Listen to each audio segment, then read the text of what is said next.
आम ओडियांक प्रिय शाग कांजी। हेलो सांग मैंने केमती अच्छा सब।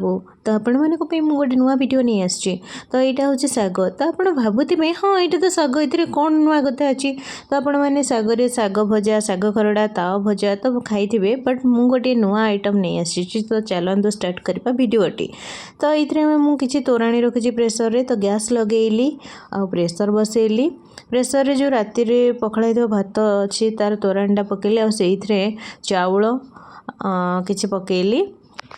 तो ये मुझे चाउल टाक धोईकी ये पकई देती। आप चाहिए भी खुद भी नहीं पारती इडली सुजी भी नहीं पारती बट मो पाखे चाउल थिला तो मुझे चाउल ही पकईदेली। एबे चाउल पकई सारापर मुझे किसी हलदी गुंड पकेबी आ कि लंका गुंड पकेबी से स्वाद अनुसार मु लुण देवी। तो देखो मैं सब सामग्री गुड़ाक पकाउछि।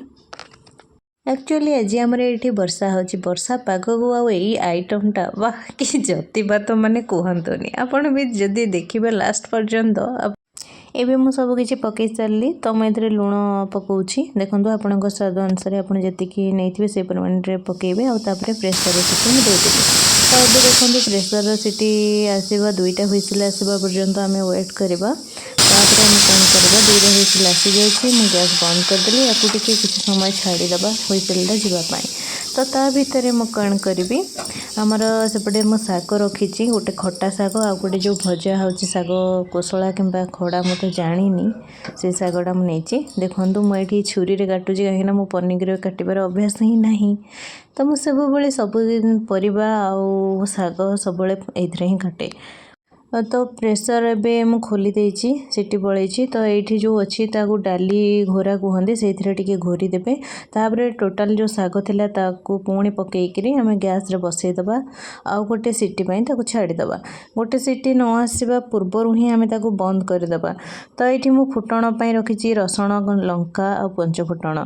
तो ये देखंतु हुइसली सु सु सु होछि।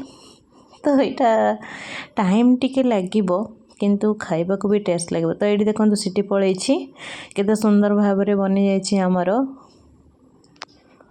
शाग कांजी। तो ये मु तेल पकईछि कड़े रे पंच फुटण पकईली टिके पंच फुटण चटड़ चटड़ होगी फुटी सारा पर रसुण लंका पकईदेली।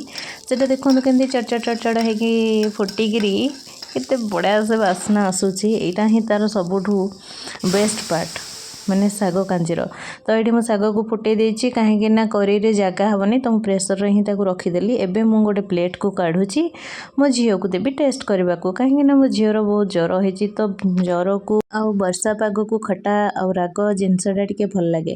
तो मुझे मो झील को देछि टेस्ट करने। देखो सी गरम अच्छी फुंगी फुंगी फुंगी टेस्ट करुँची आ कहूँ वाओ बहुत बढ़िया जना ना सतरे भल होती कि नाई। मु टेस्ट कलापर ही जानवी एक्चुअली सतरे भल होती ना नाई। गाँ मानकर तो बहुत शीत दिन में कांजी बनाती फल बट आप थे शागर कांजी बनई देखो आ कमेंट करूँ।